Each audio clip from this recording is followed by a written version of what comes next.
خوش آمدید کہتے ہیں آپ کو۔ علماء کرام ہمارے ساتھ ہیں، جناب مولانا محمد رضا داؤدانی صاحب اور جناب قبلہ مفتی اکمل صاحب، بہت شکریہ دونوں حضرات کا۔ آج کا آپ نے خاکہ بھی دیکھا بعنوان زکوٰۃ کا بھی پہلو ہے اس میں ظاہر ہے، اور وہ ہوس کا بھی پہلو، اور سارا۔ مفتی صاحب آپ سے بتائیے گا پہلے کہ جناب خلاصہ یہ نا کہ وہ ایک مال ہے جس پر زکوٰۃ نہیں دیا، ایک لالچ اور ہوس کا بھی پہلو کہ زیادہ سے زیادہ مال جمع کر لیں، بالآخر وہی مال ان کے کچھ کام نہیں آیا، چوری ہو گیا، ڈکیتی پڑ گئی۔ تو آپ بتائیے گا زکوٰۃ کے عنوان سے کہ جو جن مالوں پر اپنے مال پر جو شرعی وظیفہ ادا کرنے کا انسان پابند ہے وہ ادا نہ کرے تو پھر کیا سارا مال حرام ہو جاتا ہے یا کیا؟ اعوذ باللہ من الشیطان الرجیم، بسم اللہ الرحمن الرحیم۔ حدیث میں اس کی نشاندہی ہے کہ جس مال کی زکوٰۃ ادا نہیں کرتی وہ تو ڈوب جاتا ہے، یا جل جاتا ہے، یا چوری ہو جاتا ہے۔ اچھا، لیکن اس کا مطلب یہ نہیں ہے کہ یہ ہر مال کے ساتھ اس کا تعلق ہوگا۔ بعض ایسے ہوں گے کہ ان کا مال بالکل محفوظ رہے گا، کچھ بھی نہیں ہوگا، تو ان کے لیے پھر آخرت میں عذاب ہے۔ صحیح۔ وَلَيَحْسَبَنَّ الَّذِينَ يَبْخِلُونَ بِمَا آتَاهُمُ اللَّهُ مِنْ فَضْلِهِ هُوَ خَيْرٌ لَهُمْ بَلْ هُوَ شَرٌّ لَهُمْ سَيُطَوَّقُونَ بِمَا بَخِلُوا بِهِ يَوْمَ الْقِيَامَةِ۔ اللہ تعالیٰ فرماتا ہے کہ ہرگز وہ گمان نہ کریں کہ جو اللہ تعالیٰ کے عطا کردے میں بخل سے کام لیتے ہیں کہ یہ ان کے لیے بہتر ہے، بلکہ یہ ان کے لیے شر ہے، برائی ہے، اور جس چیز کے ساتھ یہ بخل کر رہے ہیں بروز قیامت ان کو طوق بنا کر پہنا دی جائے گی۔ اب وہ کتنا وزن دار ہوگا یہ اللہ بہتر جانتا ہے۔ تو خلاصہ کلام یہ ہے کہ اگر تو دنیا میں سزا جاری ہو تو جس سے لڑکی کو عبرت حاصل ہوئی تو یہ بھی ایک اللہ کا انعام ہی تصور کریں، اور اگر ڈھیل دے دے اللہ تعالیٰ اور آخرت میں غریب فرمائے تو تباہی ہے، صحیح، کیونکہ پھر عبرت کے لیے کچھ بھی نہیں ہے۔ تو اب لوگوں کے کروڑوں روپے، اربوں روپے پڑے ہوئے ہیں، اور اس کی زکوٰۃ بھی بعضوں کو کروڑوں میں بنتی ہے، تو وہ کروڑ دیتے ہوئے گھبرا جاتے ہیں کہ ارے کروڑوں زکوٰۃ کیلکولیشن کرتے ہیں، تو نہ بھائی یہ تو ہم نے جدا کر رہے، حالانکہ سوچیں کہ یہ اربوں بھی آپ کو اللہ نے دیا ہے، اور اللہ کا قانون یہ کہ اس کو آپ اگر 1 لاکھ دیں گے وہ آپ کو 70 لاکھ اور عطا فرما دے گا۔ 1 کے 70 کا وعدہ تو قرآن میں موجود ہے۔ تو یہ ایسے ہی ہے جیسے میں آپ کو کہوں 100 روپے لے لیں اور اس کو پھر مجھے دے دیں، میں آپ کو اور دیتا ہوں تو میں کہوں گا لے فوراً 700، اور آپ کے نہ بابا یہ 100 روپے میں میرے پاس سے نکل جانا، ایسا نہیں۔ تو یہ تربیت کی کمی ہے جس کی وجہ سے ایسا ہوتا ہے۔ ٹھیک ہے، آپ اس بارے میں فرمائیے گا کہ ایک تو یعنی وہی کہ اس میں ایک پہلو وہ لالچ اور ہوس والا بھی آ گیا نا کہ یعنی زیادہ سے زیادہ مال رہے، اور اگین مال پر جو بھی شرعی وظیفہ ادا کرنا ہوتا ہے احناف کے نزدیک زکوٰۃ یا فقہ جعفریہ میں جو خمس کے عنوان سے آتا ہے، کتنا ضروری ہے وہ ادا کرنا؟ ورنہ یہ ہوتا ہے مفتی صاحب کہہ رہے ہیں نا کہ یار یہ تو 8 کروڑ روپے ہو گئے، ارے تو مطلب دے دوں، مطلب یہ اتنے سارے دے دوں۔ بسم اللہ الرحمن الرحیم۔ بنیادی طور پر انسان کو خدا سخی دیکھنا چاہتا ہے، انسان کو خدا بخیل نہیں دیکھنا چاہتا۔ ظاہر ہے کہ بخل کی وجہ سے انسان اپنے آپ کو بہت ساری سعادتوں سے محروم کرتا ہے، اور بہت سے سوسائٹی کے وہ میٹرز کہ جہاں پر مال کا انوالومنٹ ہوتا ہے، جہاں پر اس کی طرف سے خرچ ہونا چاہیے نہیں ہوتا، تو ظاہر ہے کہ ایک ڈس آرڈر سا نظر آتا ہے، کیوس پیدا ہوتا ہے۔ صحیح ہے۔ پھر اس کے بعد اس کی فقہی تعبیرات اپنی جگہ پر کہ کون سی چیزیں ایسی ہیں کہ جن کے اوپر زکوٰۃ واجب ہے، کون سی چیزیں ایسی ہیں کہ جن پہ واجب نہیں ہے، لیکن بطور مجموعی پروردگار عالم ایک انسان کو سخی دیکھنا چاہتا ہے، جنرس دیکھنا چاہتا ہے۔ صحیح ہے۔ تو کچھ مینڈیٹری کر دیا گیا ہے کہ ان چیزوں کے اوپر زکوٰۃ واجب ہے، وہ ہمارے یہاں بھی ہے، لیکن ظاہر ہے کہ اس کے اندر کچھ چیزوں کے اندر فقہی اختلاف بھی ہے، اس کی ڈیٹیل میں جائے بغیر۔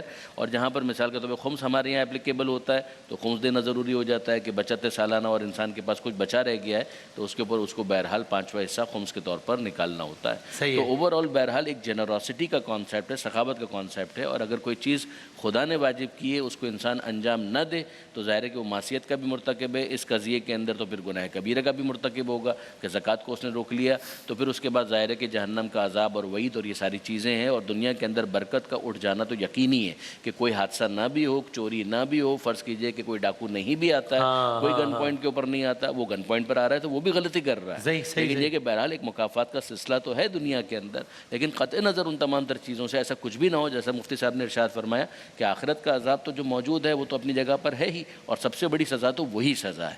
یہاں پر جو بنیادی مسئلہ ہے نا وہ یہ ہے کہ انسان جب یہ سمجھتا ہے کہ جو میں نے کمایا یہ میری کلاکاری ہے، سب سے بڑا مسئلہ وہیں پر آتا ہے۔ Problem lies here. پروردگار عالم نے اس انداز فکر کو بھی کفر سے تعبیر کیا ہے۔ اگر آپ دیکھیں تو سورہ یاسین کی وہ آیت ہمیں ذہن میں رکھنی چاہیے کہ اذا قیل لهم انفقوا مما رزقکم اللہ، کہ جب ان سے کہا جاتا ہے کہ خرچ کرو اس میں سے جو اللہ نے تمہیں رزق دیا ہے، دیکھیں کتنا اصرار ہے، جو اللہ نے تمہیں رزق دیا ہے، قال الذین کفروا للذین آمنوا، تو وہ کہتے ہیں کہ جنہوں نے کفر اختیار کیا ان لوگوں سے جو ایمان لائے، انطعموا، ہم ان کو کھلائیں، من لو یشاء اللہ اطعمہ، کہ اگر اللہ چاہتا تو خود کھلا دیتا. تو پروردگار کا تبصرہ یہ ہے کہ ان انتم الا فی ضلال مبین، کہ تم کھلی ہوئی گمراہی میں مبتلا ہو. یہی معاملہ سورہ منافقون کی ایک اور آیت ہے کہ جس کے اندر پروردگار کہتا ہے انفقوا، خرچ کرو، مما رزقناکم، جو ہم نے تمہیں رزق دیا ہے اس میں سے خرچ کرو، من قبل ان یاتی احدکم الموت، اس سے پہلے کہ موت کے عفریت کے پنجے آ کر تمہیں دبوچ لیں، فیقول رب لولا اخرتنی الی اجل قریب فاصدق واکم من الصالحین، تو تم پچھتا کر یہ کہہ رہے ہوں گے کہ اے پروردگار ذرا سی مہلت دے دے، کچھ تیری راہ میں صدقہ دے دیں، نکال دیں اور ہم صالحین میں سے ہو جائیں. وَلَن يُؤَخِّرَ اللَّهُ نَفْسًا إِذَا جَاءَ أَجَلُهَا، اور ہرگز ڈیلے نہیں کیا جائے گا جب وہ آخری حتمی مدت آ گئی کہ جس کے بعد انسان نے اس دنیا سے جانا ہے تو پھر اس کو ڈیلے نہیں کیا جائے گا. زندگی ہے، غنیمت ہے، چلتی سانسوں میں انسان وہ کام کر جائے کہ جس کے بعد اس کو بعد میں پچھتاوا نہ ہو. نہیں مفتی صاحب، یہ کیا یہ بہت سارے سوالات کا جواب یہی ہے کہ جس طرح میں نے جب قرآن کریم کی ان آیات کو پڑھا اور پھر میں نے کچھ علماء کرام سے پوچھا واقعہ، تو یہی انہوں نے جواب دیا کہ بھائی یہ ٹرمز ہی نہیں ملی مجھے کہ ہوگی کچھ اور آیات میں اپنے اس کی بات کروں کہ بھئی اپنے مال میں سے کچھ دو جو ہم نے عطا کیا اس میں سے. تو شاید مسئلہ یہ ہے کہ میں یہ سمجھ رہا ہوتا ہوں کہ جب میں یہ سمجھتا ہوں کہ یار یہ میرا مال ہے، اس میں سے میں نے کتنا دینا ہے، تو مجھے گڑبڑ لگتی ہے. اصل میں یہ ہے کہ بھائی وہ میرا ہے نہیں ہے، وہ اللہ تعالیٰ کا دیا ہوا ہے. یہ اور بہت سارے سوالات کا بھی جواب ہے کہ بھائی یہ اسی طرح یہ میرا مال نہیں ہے، یہ میرا جسم نہیں ہے، یہ میرا، اس لیے پھر میری مرضی بھی نہیں ہے، پھر اس لیے پھر اللہ تعالیٰ کی مرضی ہے. جیسے ہم کہتے ہیں نا انا للہ و انا الیہ راجعون، انا للہ، بے شک ہم اللہ کی ملکیت میں ہیں، لام تملیک کے لیے، اور بے شک ہم اسی کی طرف لوٹنے والے. حقیقتاً تو یہ ہے، لیکن یہ نسبت حقیقیہ ہے، نسبت مجازیہ بھی ہوتی ہے. یہ ویسٹ کوٹ کس کی ہے؟ آپ یہ تو نہیں کہیں گے اللہ کی ہے، یہ کہیں گے میری ہے، گاڑی میری ہے، گھر میرا ہے. تو یہ نسبت کرنے میں تو مسئلہ نہیں ہے، لیکن یاد رکھیں کہ اللہ تعالیٰ دو طرح کا مال دیتا ہے، ایک وہ مال جو آپ کے لیے ہے اور ایک وہ جو دوسرے کے لیے ہے. لیکن اس کی شان کریمی یہ ہے کہ وہ چاہتا تو براہ راست بھی دے دیتا، لیکن وہ پہلے آپ کو دیتا اور کہتا ہے اب یہ امانت وہاں تک پہنچا دو اور اس پر میں تمہیں انعام دے دوں گا. اب یہ گڑبڑ ہوتی ہے کہ اپنے مال کے ساتھ دوسرے کے مال کو ہم روک لیتے ہیں، میں تو نہیں دے رہا اس کو، یہ تو میرا مال ہے. یہ آپ کا نہیں ہے، یہ اس کا ہے جو اللہ نے آپ کو امانتاً دیا، وہاں پہنچائے. اسی امانت میں خیانت کے اوپر سزا ہوتی ہے. اور اس کا کرائٹیریا کیا ہے کہ جو بھی میری بنیادی یا کچھ ایک حد تک میری ضرورت سے زیادہ ہے وہ دوسرے کا حق ہے، اس طرح کچھ ہے؟ صدقات پھر دو طرح کے ہوئے نا، صدقات واجبہ ہے، صدقات نافلہ ہے. صحیح. جو آپ پہ لازم کر دیے کہ یہ تو دوسرے کا حق ہے، دے دو، زکوٰۃ، فطرہ اور فدیہ وغیرہ، کفارے وغیرہ، وہ تو آپ کو نکالنے ہی پڑیں گے. صحیح ہے، صحیح. اب جو آپ کی طرف نسبت ہم کر سکتے ہیں، آپ کا مال ہے، اس میں آفر کی ہے اللہ تعالیٰ نے، چاہو تو یہ بھی کسی کو پہنچاؤ، اس پر تمہیں بہت سارا انعام دوں گا، لیکن نہیں پہنچاؤ گے کوئی بات نہیں، یہ تمہارا ہے. صحیح. لیکن اب کتنی پیاری تقسیم ہے، آپ یہ دیکھیں نا، اگر اللہ تعالیٰ چاہتا فرماتا جو کچھ دیا سب بانٹ دو، کتنی بڑی آزمائش تھی. اللہ چاہتا، شان بے نیازی ہے اس کی، وہ چاہتا تو حکم دے دیتا اور کرنا پڑتا، لیکن اس کو فرمایا اتنا رکھ لو، اس میں سے اتنا سا نکال کر، جیسے خمس کی بات ہے یا زکوٰۃ بھی دیکھیں 2.5%، کتنا معمولی سا ہے، یہ فلاں کو دے دو، بری ذمہ، باقی سے نفع اٹھاؤ. ہاں ٹھیک ٹھیک. اور اس کا فقہی پہلو ویسے کیا ہے کہ یہ تو زکوٰۃ اور خمس کی اہمیت کی تو بات ہو گئی، کسی کے پاس 100 روپے اور اس کو 2.5 روپے زکوٰۃ دینا چاہیے تھا اور اس نے نہیں دیا، فقہی طور پہ یہ 100 روپے غصبی مال کے عنوان سے تو نہیں آ گیا، مطلب یہ حرام تو نہیں ہو گیا یہ 100 روپے. ایک حرام یہ تو ہوا کہ زکوٰۃ نہیں دی، لیکن یہ مالیت ساری کی ساری تو حرام نہیں ہو گئی نا؟ نہیں، یہ حرام نہیں ہوتی ہے. جس نے جو فعل ترک کیا، اگر ساری زندگی تو گناہ گار ہوگا، یا اس کی ادائیگی میں تاخیر کی تب وہ گناہ گار ہوگا. لیکن بقیہ مال کے اوپر ایسا نہیں ہے کہ وہ سارا کا سارا حرام ہو جائے گا. خمس میں بھی یہی ہے. بہت سے بعض فقہاء اس کے اندر بہت سختی کی بھی قائل ہے، لیکن یہ کہ بہرحال بائن لاج یہ ہے کہ وہ تمام تر چیز اس کے ذمے پر ہے، لیکن یہ کہ باقی چیزوں میں جو تصرف کر رہا ہے اس کی اجازت دی گئی ہے. ٹھیک ہے. اچھا، ویسے بہت سارے سوالات سارے رمضان میں آتے رہتے ہیں، تو جو ٹاپک سے ریلیٹڈ آ جاتے ہیں میرے ذہن میں تو میں پوچھ لیتا ہوں. ایک سوال یہ آیا تھا کہ بھائی ہم کسی کے یہاں دعوت پر جا رہے ہیں یا کچھ، اور یقین ہے ہمیں کہ یہ اس کی جو سورس آف ارننگ ہے یہ حرام ہے. ایک تو یہ کہ یقین ہے، پتہ ہے. ایک یہ کہ معلوم ہے کہ اس کا ایک سورس آف ارننگ حرام بھی ہے، حلال بھی ہے، پتہ نہیں جسے دعوت کھلا رہا ہے وہ مجھے کیا معلوم کہ حلال ہے حرام. تو ٹھیک ہے ایسے شخص کے پاس کھانا ہے؟ بہت ٹرکی کوشچن ہے، انصاف کی اچھا، بات یہ ہے کہ معصومانہ اس کے سوال نہیں اندر- ہے۔ اس لیے کہ اس کے اندر دیکھیں مسئلہ کیا ہے کہ فرض کیجئے وہ چیز کہ جو وہ پیش کر رہا ہے معلوم ہے کہ یہی حرام سے اس نے کمایا، یعنی فرض کیجئے کہ یہی وہ چیز جو ابھی وہ کما کے لایا تھا، حرام سے کما کے لایا تھا، اسی سے اس نے مرغی خریدی ہے، اسی سے اس نے پکوایا ہے اور اس کے بعد وہ لا کر پیش کر دیا۔ ہاں۔ تو جو چیز لا کر پیش کی گئی ہے اگر وہی حرام مال سے اس نے کمایا تھا تو اس کو بات ختم۔ شرکت نہیں ہو کنفیوژن ہے اگر لیکن اگر معاملہ مشتبہ ہے تو تقویٰ کا تقاضا تو یہی ہے کہ انسان اس کے اندر بھی احتیاط کرے، لیکن یہ کہ بہرحال اگر وہ نہیں کرے گا تو چونکہ اس کے اندر مخلوط مال ہے تو یہ ایزیوم کر سکتا ہے کہ جو اس کے سامنے پیش کیا گیا ہے وہ حتمی نہیں ہے کہ وہ حرام ہے، تو وہ کھا سکتا ہے، تصرف کر سکتا ہے، وہاں پر جا بھی سکتا ہے، جب تک یہ متیقن نہ ہو جائے، سرٹین نہ ہو جائے کہ جو چیز پیش کی گئی ہے وہی حرام ہے یا حرام چیز سے اس نے خریدی ہے، تب تک اس کے لیے گنجائش ضرور ہے، لیکن یہ کہ بہرحال اس کے اندر احتیاط اولا ضرور ہے، پسندیدہ ضرور ہے گنجائش کے باوجود۔ صحیح۔ ہاں یعنی میں نے اس عنوان سے پوچھا کہ کچھ لوگوں کا اگر پتہ ہے ہمیں کہ بھائی اس کا ڈکلیئرڈ اس کا بزنس ہی ایک حرام نسبت سے ہے، تو آپ یہ ایزیوم کر سکتے ہیں نا کہ وہ جو کچھ بھی لا رہا ہوگا وہیں سے آ رہا ہے وہ، اور کچھ کہے کہ یہ حرام کام بھی چل رہا ہے حلال بھی چل رہا ہے، تو پتہ نہیں کیا آپ یقین کریں گے، یہ میں بلا مبالغہ آپ سے عرض کر رہا ہوں کہ ان کانوں نے یہ سنا کہ بہت سالوں بعد کسی سے ملا، کہا کیسا جا رہا ہے سب یہ وہ، تو وہ شراب خانہ کا لائسنس بھائی دیا ہے، شراب خانہ کھولا، کیسے جا رہا ہے؟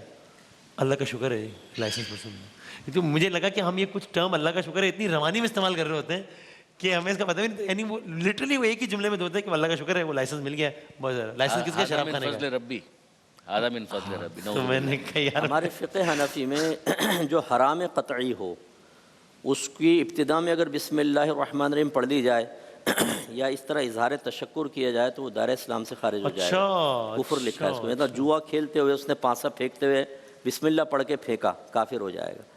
اچھا، اور اسی طریقے سے یہ اللہ کا فضل کو، یہ تو اللہ کا قہر ہے، اس کو اللہ کی طرف نسبت کرنا بہت بڑی بے ادبی ہے۔